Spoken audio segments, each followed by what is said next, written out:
Mistakes that King Charles III must not repeat if he wants to have a flawless coronation. It is one of the most important days of every monarch, but some didn't turn out as expected. Some monarchs weren't prepared and made mistakes that made us all laugh, and some were unlucky because others didn't stick to their part of the plan. Stay till the end of this video and embark with me on the journey throughout history and across the globe, where we follow some of the unluckiest and funniest moments in the history of coronations. I know what you think. One guy just needs to put a crown on the other guy's head. What is there to miss? Well, you would be surprised. From the forgotten swords to a dead king, enjoy the misfortunes of coronations while awaiting the big event at Westminster Abbey. And why not catch some tiny mistakes during the ceremony? Our journey starts in England, in the same place where King Charles III will get his crown on May 6th. And Charles is even the main protagonist of the story. The year was 1953, and while the late Queen Elizabeth II was getting her crown, the young Duke of Cornwall, Charles, was angry. And guess why? Because he was unsatisfied with his haircut. And what makes this story genuinely funny and pleasant is the fact that he was only 4 years old. In a later interview, Charles addressed his anger to his nanny and barber who cut his hair too short and just plain awful. And we can see his dismay. I mean, look at that face! Besides that, we must praise the professionalism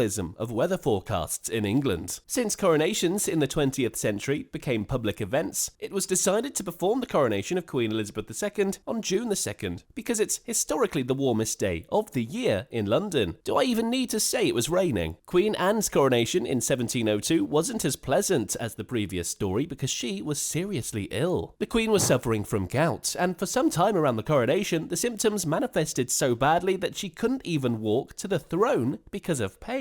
She had to be carried to the throne, but she had enough composure to make a statement about her strong mind, completely opposite from her legs. What a remarkable lady. Unlike her, George IV had no intention to make any victims on a hot day in 1821 in July. Even though England isn't considered a warm country, King George IV was unlucky enough to have his coronation scheduled on one of the warmest days of the year. Just imagine all the layers of ceremonial clothes and robes on a 58-year-old king. Since they didn't have AC, he eventually removed much of his clothes and refused to put them back on. And he had a valid point if you ask me. But that wasn't the only time the higher powers decided to make the coronation interesting. And interesting means problematic on these ceremonies. And what higher power is there than the earth itself? In 1603, during the coronation of King James I, there was an earthquake that made some attendees scream, faint, and run away. Luckily for James, nobody considered it as a bad omen for his reign. I mean, they were still burning people back then, so he could consider himself quite lucky. And sometimes there was a human factor interfering and creating chaos during the coronation. In 1837, when the later grandmother of Europe was just Queen Victoria, there weren't one but two misfortunes during the coronation. First, the aging Lord Roll fell down the stairs. No, I didn't want to say rolled over, but it was tempting. And the person landing him the hand was none other than Queen Victoria herself. If you want to know more about this great queen, check out my other video about her. But that wasn't all because the Archbishop made a mistake by turning 2 pages instead of 1 during the service. The Queen rightfully commented that they didn't know what they were doing, but it wasn't that funny every time. The coronation of Victoria's son and successor, Edward VII,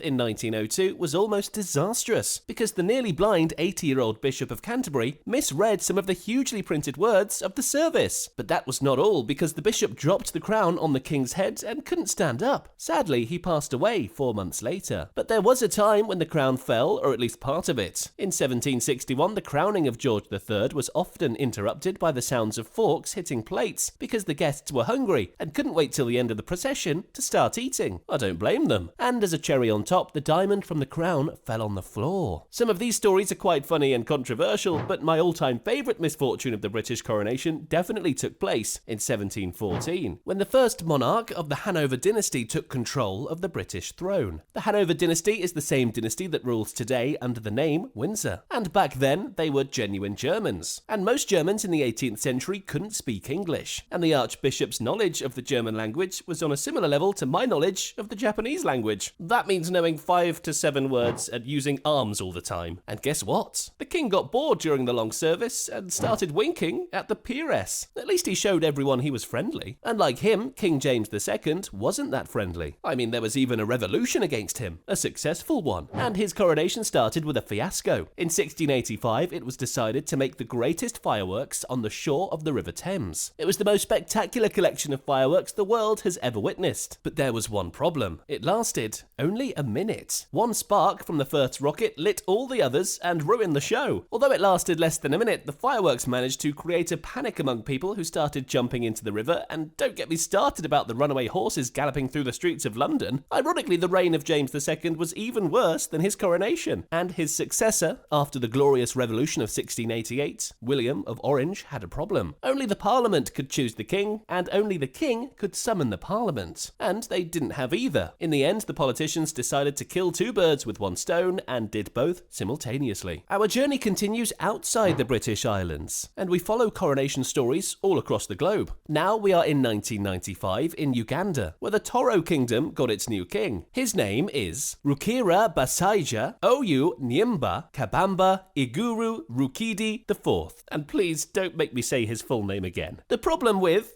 let's call him King Oyo, was that he was only 3 years old. Yes, they expected a toddler to be still and wait patiently during the whole service. Do I even need to say he slid from the throne and ran away back to his mother? King Oyo is still the ruler of the Toro Kingdom. Now we are in Russia, where coronations developed strange habits of having casualties. The coronation of Tsar Nicholas II was an important event, and all the guests were promised gifts. Some genius started the rumor that there were more guests than gifts, and soon started the stampede. Tsar Nicholas II's reign began tragically and ended the same way with the Russian Revolution and the murder of the royal family. Our journey ends in Portugal in the 14th century, where Prince Pedro was madly in love with Inês de Castro. The prince refused to marry any other than her, so his father, the king, arranged the murder of Inês. Prince Pedro never forgot his love, and as soon as he became a reigning monarch, he brutally punished all involved, exhumed his mistress, and married her posthumously. And that was not all. Her remains were crowned during the coronation, and all the guests had to kiss her hand before she was brought back to the coffin to find peace again. Some of these stories seem quite incredible, but many happened centuries ago. With that in mind, we are sure that everything unusual that could happen during a coronation would be something irrelevant. Maybe King Charles III will have a similar haircut as 70 years ago, or maybe his estranged son would appear with his wife to further promote his privacy. Whatever happens, we are anxiously waiting the coronation to enjoy one of the last remaining parts of some old aristocratic world that still live only in fairy tales, and of course, the British royal family.